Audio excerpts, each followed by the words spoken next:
So, as Nyquist plots are very important in exam point of view, I will explain how to draw the Nyquist plot for the given open loop transfer function. So, Nyquist plots usually we draw for open loop transfer functions. So,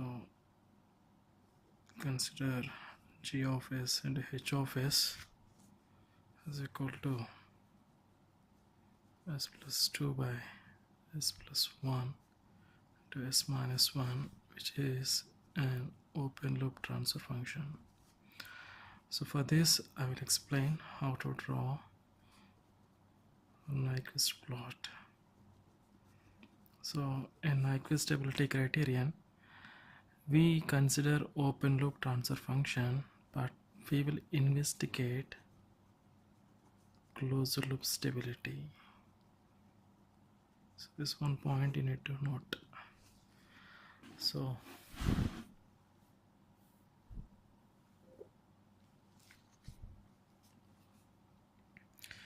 before I will explain what is a Nyquist contour.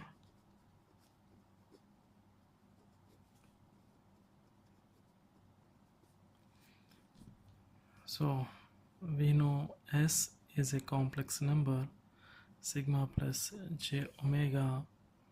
So if you indicate on S plane this point, let us say this plane, this is real axis and this is imaginary axis, and this point, let us say this point is located somewhere here. But suppose if you substitute S equal to sigma plus j omega into this g of s into h of s, definitely this g of s h of s is a complex number. So for the same corresponding S, you will have a complex number in g of s into h of s plane. This is real and this is imaginary.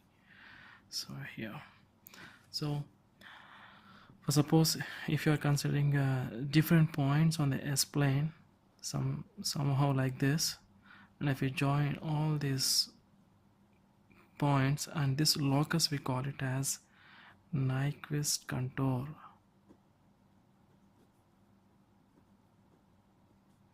And the corresponding points on the S plane, if you map into g of s and h of s plane, for suppose the corresponding points, it looks like this.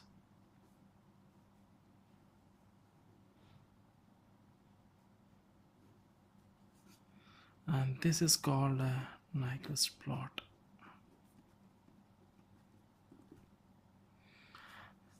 So in Nyquist stability criterion, what we do is we try to map the entire right half of S plane into g of s into h of s plane. So how we do is,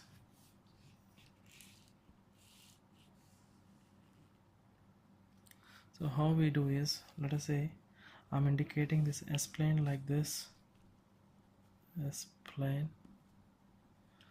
So we are indicating the right half of S plane RHS. So we can indicate like this the entire right half of S plane as a semicircle with a radius r which is infinite, and the angle, so if you take the clockwise angle, it is a positive angle, so pi by 2 is anti-clockwise minus pi by 2, and the theta varies from pi by 2 to minus pi by 2, and we will see this, the entire of right half of S plane, how it is mapped into g of s and h of s plane. And we need to consider one point here. If you have any poles or any poles on origin or on the j omega plane, we need to omit those points in our Nyquist contour. That means we need not to consider those points in our Nyquist contour. So for suppose we have a transfer function like this, g of s equal to s plus 2 by s into s plus 1 into s minus 1. So it clearly indicates you have a open loop pole at origin. So our Nyquist contour now becomes, so omit those point and again continue as usual. So it's a circle, r tends to infinity and theta varies from plus pi by 2 to minus pi by 2, and this is also a semicircle where r tends to 0. So we need to consider this also. If you encounter any poles on the origin or on the j omega axis, we need not to consider those points in our Nyquist contour. Now I will explain how to map for this Nyquist contour for this example into g of s into h of s plane. So in this example we have g of s and h of s equal to s plus 2 by s plus 1 and s minus 1. It clearly shows that there is no pole on the j omega axis. So the corresponding Nyquist contour, which is nothing but the entire right half of s plane, looks like this. So this I am considering into three parts. This is the point where omega equal to 0, and this portion where this omega is going to infinity, this portion I am considering it as C1, and this portion, this semicircle having radius r tends to infinity and the theta varies from plus pi by 2 minus pi by 2 as C2, and this portion from here to here I'm considering it as C3. So now I will explain how this C1 and how this C2 and how this C3 is mapped into g of s into h of s plane. So for this transfer function, I'll explain how this entire right half of s plane or Nyquist contour is mapped as a Nyquist plot. So we'll consider individual portions. We'll see how this C1 is mapped. So how this C1 where this is omega equal to 0 and this point is omega equal to infinity. So this portion, how this C1 is mapped into g of s and h of s plane, I will explain. So for that, keep s equal to j omega in this open loop transfer function. So this becomes g of j omega, h of j omega equal to, and so take 2 as common. So 1 plus j 0.5 omega. This is 1 plus j omega. This is minus 1 plus j omega. So for this, find out the magnitude and the angle. So magnitude is g of j omega, h of j omega equal to 2 root over 1 plus 0.5 omega whole square by root over 1 plus omega square by root over 1 plus omega square, and the angle is g of j omega, h of j omega equal to, this is tan inverse 0.5 omega, this is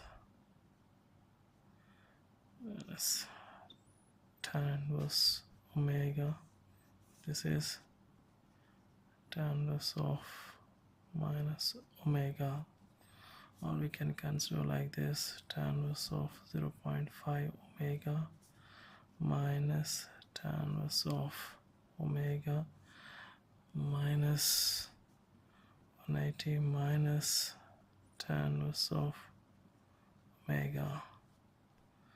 This gives this should cancel.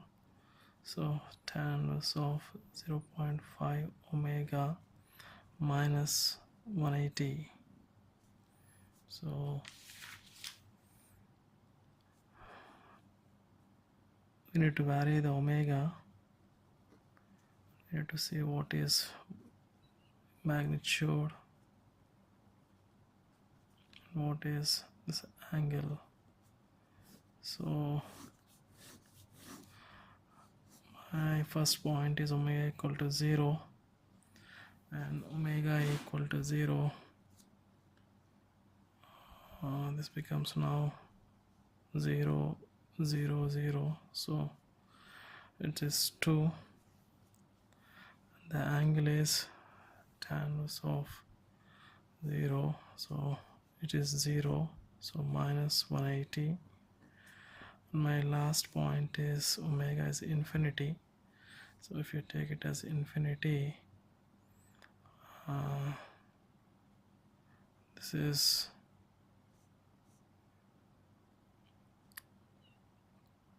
infinity with 1, it can be neglected, so 2 into 1 plus 0.5 by infinity when omega squared cancel, so 2 by, so if you want I can find out this.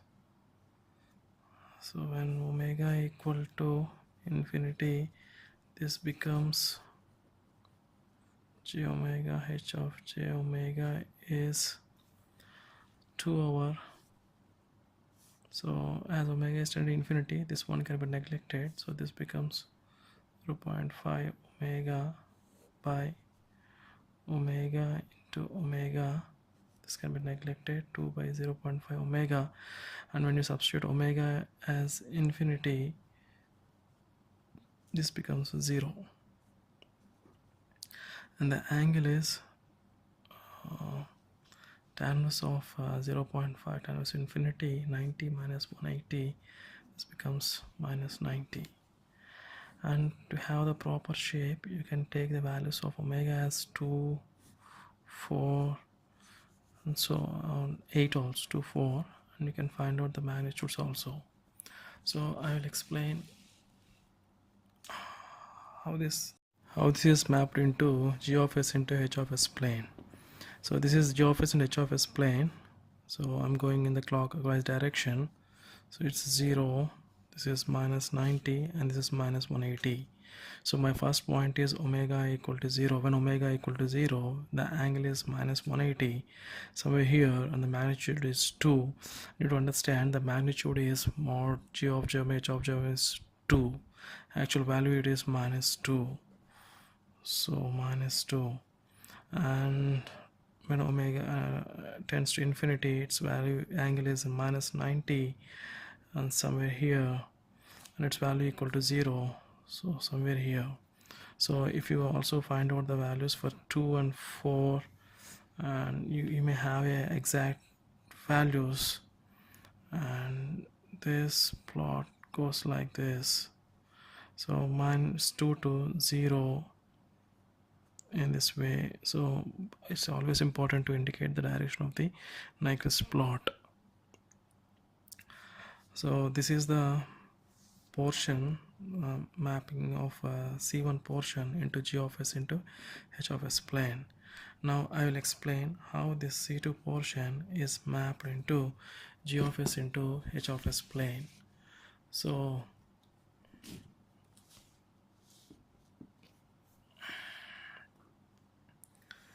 the C2 portion is this angle C, semicircle with radius r, it is going tending to infinity. So and angle theta varies from plus pi by 2 to minus pi by 2. So this can be indicated using a polar form r e power j theta, where r is going to infinity and theta is varying from pi by 2 to minus pi by 2.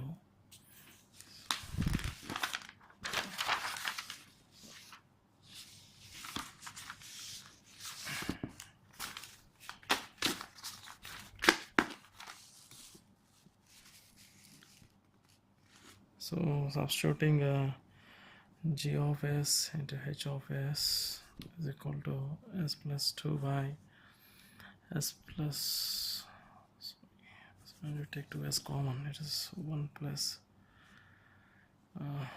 so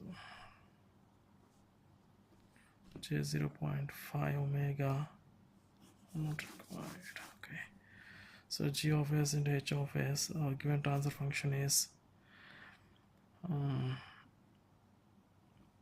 1 to take 2s common, 1 plus j 1 plus sorry 0.5s by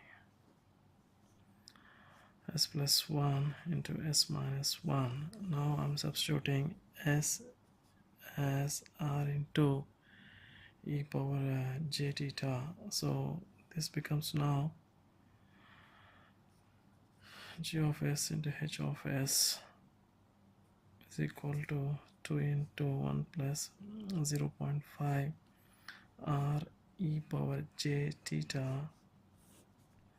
1 plus r e power j theta and minus 1 plus r e power j theta, and always say that r is tending infinity, that's why I'm keeping it as limit r tends to infinity, and theta is from plus pi by 2 to minus pi by 2. Okay, so as r is going to infinity, this can be one can be neglected, one can be neglected, and minus 1 can be neglected. So this becomes now 2 into 0.51 r into a g power t theta into r e j theta into r e j theta. This becomes 1 by r e power j theta. So as we substitute r as infinity, this value becomes so mod of g of j omega, h of j omega now becomes 0, and as theta varies from plus pi by 2 to minus pi by 2, here this can be considered as 1 by r e power minus j theta.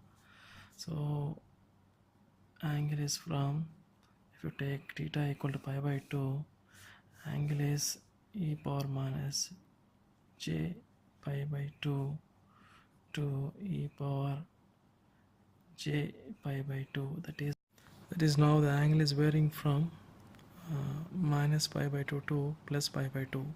So this portion, C2 portion in S plane is mapped as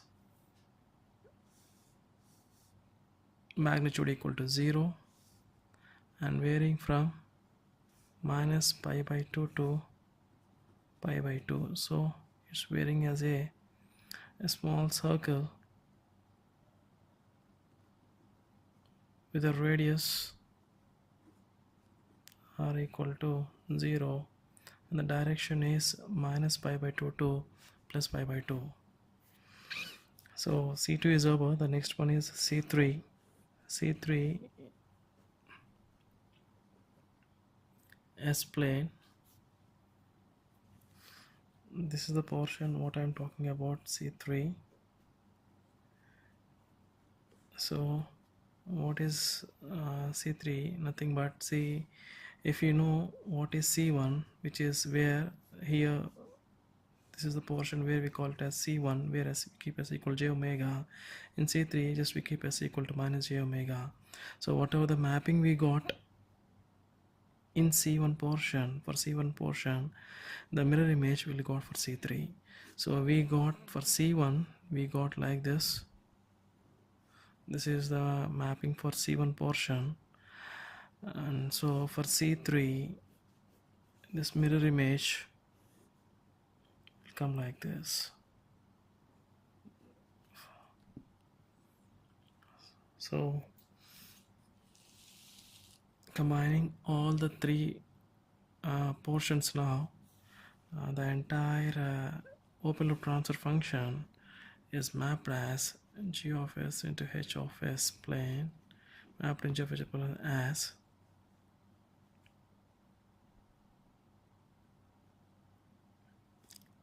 so this is C3 portion, and now this is the mapping of C1 and this is the mapping of C2. So if you combine all the three mappings of C1, C2, C3, it looks like this. So this is this.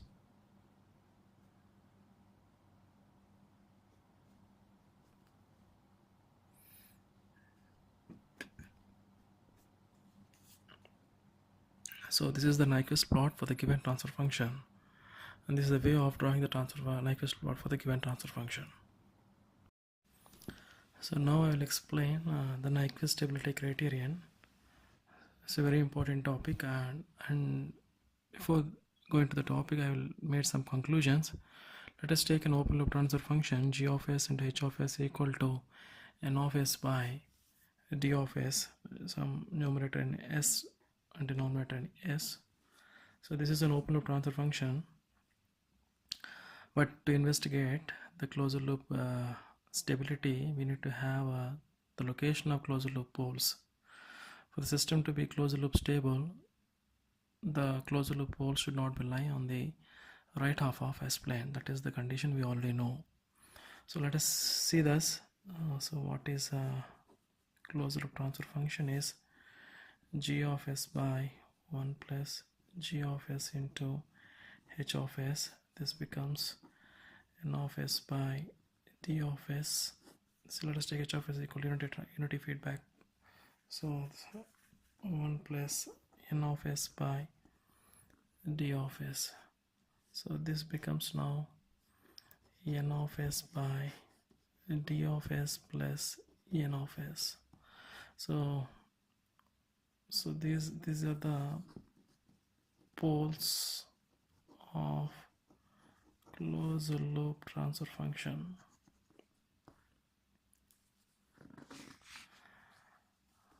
So what is the characteristic equation is, this is nothing but characteristic equation 1 plus g of s into h of s equal to 0.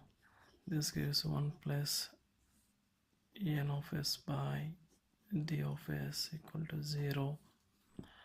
This gives d of s plus n of s by d of s equal to 0. So seeing these two, we can conclude first one is the zeros of 1 plus g of s into h of s are nothing but, these are the zeros of 1 plus g of s and h of s, nothing but the poles of closed loop transfer function. And next one, the poles of 1 plus g of s into h of s, nothing but this d of s, nothing but open loop poles. So to find out the closed loop stability, we can have an indirect way of checking is there any zeros of 1 plus g of s h of s in the right half of s plane. If there are no zeros in the right half of s plane, that means there are no poles in the right half of s plane. So that point, according to that, we define Nyquist stability like this. Nyquist stability is characterized by an equation n equal to p minus z. So here clearly z is zeros of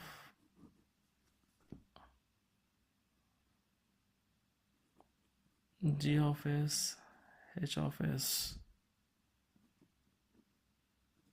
zeros of right hand side of g of s h of s plane, and P is poles of right hand side of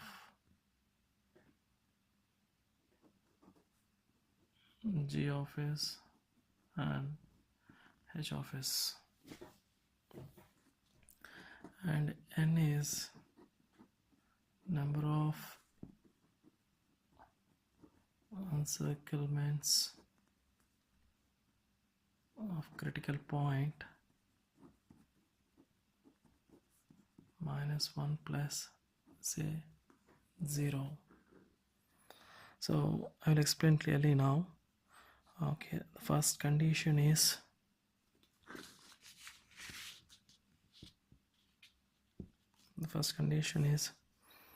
so n equal to p minus z. Suppose we don't have zeros of g of s, h of s, or RHS of g of h of s plane, then is z equal to 0. Therefore, the number of encirclements must be equal to p.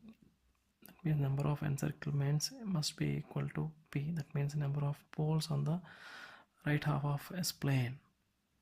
So the positive indicates and indicates anti-clockwise encirclement, and system is stable. Yes, as there is z equal to 0, as there are no zeros in the right half of s plane. Zeros of RHS of g of s of nothing but the poles of closed loop transfer function. System becomes stable. The second condition is z equal to 0 and p equal to 0, then n becomes 0. So there will be no encirclements of minus 1 plus j0 point if these two are zeros. System is stable. The last one,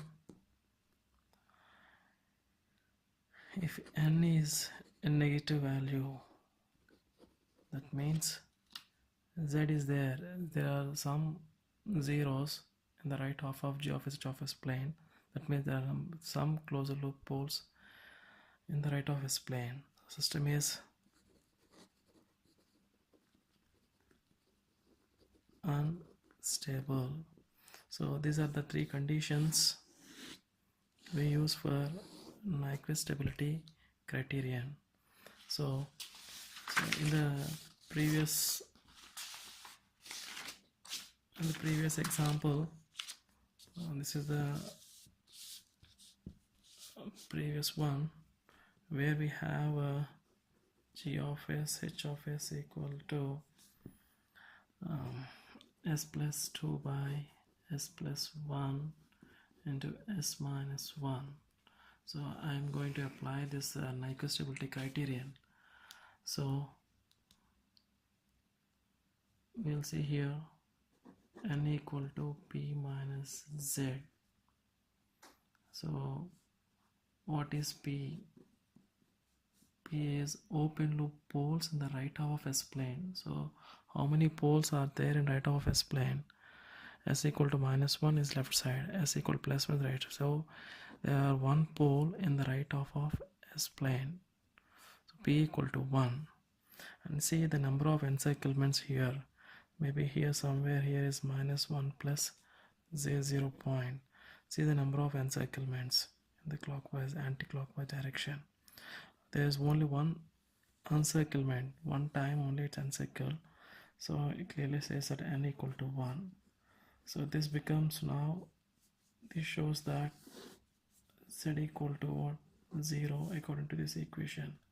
Therefore there are no zeros of g of h of s plane, but there are no closed loop poles in the right half of s plane. So system is stable. So the second example is g of s is given as a k by s into s plus 2 into s plus 10. He's asking what is the range of k for the system to be closed loop stable.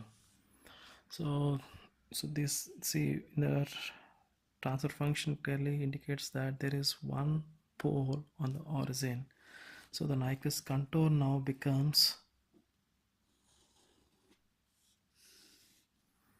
so in Nyquist contour we know we will map the entire right half of S plane to G of S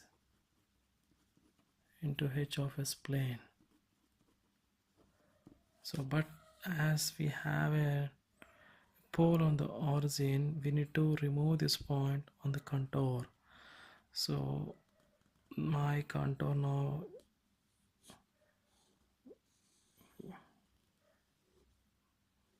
is like this. So I'm removing this pole on the origin. Suppose if you have a pole on the j omega axis also, we need to remove those points in the Nyquist contour. So this is our Nyquist contour. We a similar way. This is a semicircle with r tends to infinity and theta varies from minus pi by 2, sorry, plus pi by 2 to minus pi by 2. So now my regions are, this is one region I'm talking about as C1. This is the other region I'm talking about C2. This is the other region C3, and this small circle with which has this circle radius is going to the 0, this as C4. Now my Nyquist contour has 4 portions: C1, C2, C3 and C4. So now we will map individual portions into G of S into H of S plane. Now we'll consider the C1 portion. For that, what we do is, so G of J omega now becomes K by J omega. So we'll take 2 as common. 1 plus J 0.5 omega. Take 10 as common. 1 plus J 0.1 omega. This becomes 1 by 20.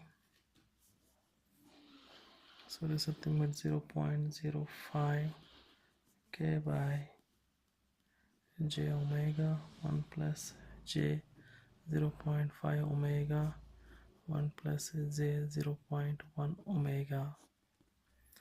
So now what we'll do is we'll vary the frequency omega from 0 to infinity, and we'll find out the value of magnitude G of J omega and the angle of G of J omega. But see, in these type of problems where you have the value of k, we need to find out the point where it touches the real axis. For that, see, the point where it touches the real axis, the imaginary part is equal to 0. So taking that condition, G of J omega becomes now 0.05 k by minus 0.6 omega square. If you multiply all these things, you get J omega 1 minus 0.05 omega square. So this is, so you see, for having problems with value of k, definitely you need to find out this. So the frequency where the Nyquist plot touches the real axis, we call it as a phase crossover frequency, omega pc. Okay, so at omega pc, imaginary part is 0, therefore omega by 1 minus 0.05 omega pc square is equal to 0. So from this find out the omega pc value.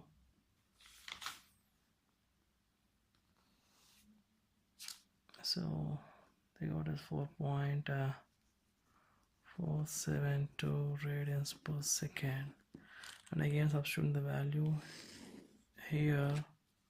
So we got mod of g of j omega equal to minus 0.00417 k. So it touches the point minus 0.00417 k. Now we will see this. Now we will indicate now. See, when omega equal to 0 and omega equal to 0, its value is infinity. Omega equal to 0, its value is infinity, and the angle is so angle equation is minus 90 minus tan inverse of 0.5 omega minus tan inverse of 0.1 omega. So omega equal to 0, 0 this 0, so this is nothing but minus 90, and omega tends to infinity. When it gets to infinity, this value is 0, and this is minus 270.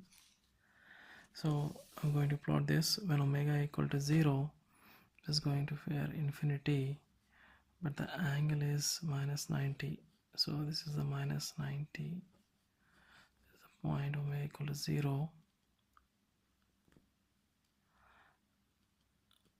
And as omega increases,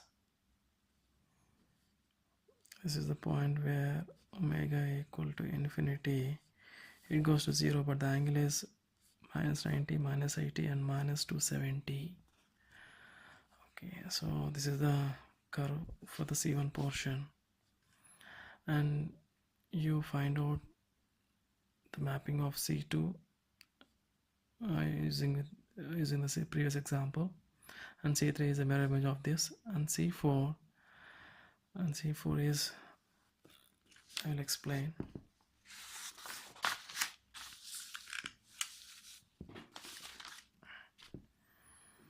C4 is this is a semicircle with r goes to 0, and theta varies from minus pi by 2 to plus pi by 2.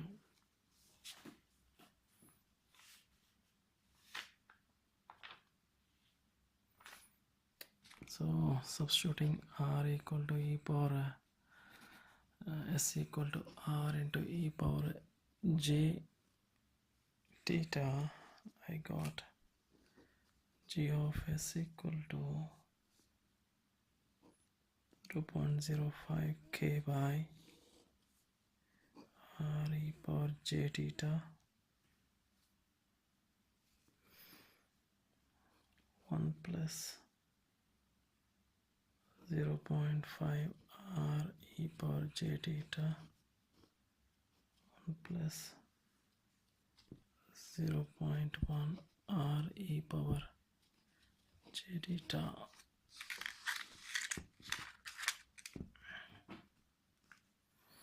So as radius is 0, we make it as 0, so modulus of g of s is infinity, because the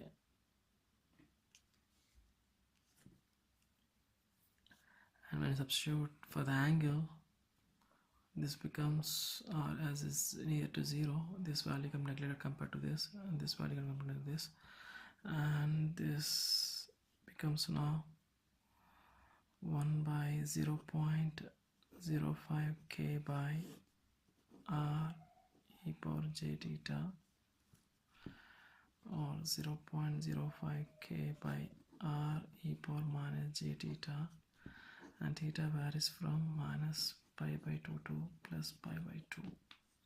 So now if we substitute theta equal to minus pi by 2 and plus pi by 2, here now the theta varies from pi by 2 to minus pi by 2. So the mapping of C4 portion is this small circle with radius r equal to 0 is now mapped as an infinite circle because r is infinity, when the magnitude is infinity, substitute r equal to 0, it's infinity, and the theta varies from plus pi by 2 to minus pi by 2. So this is the direction.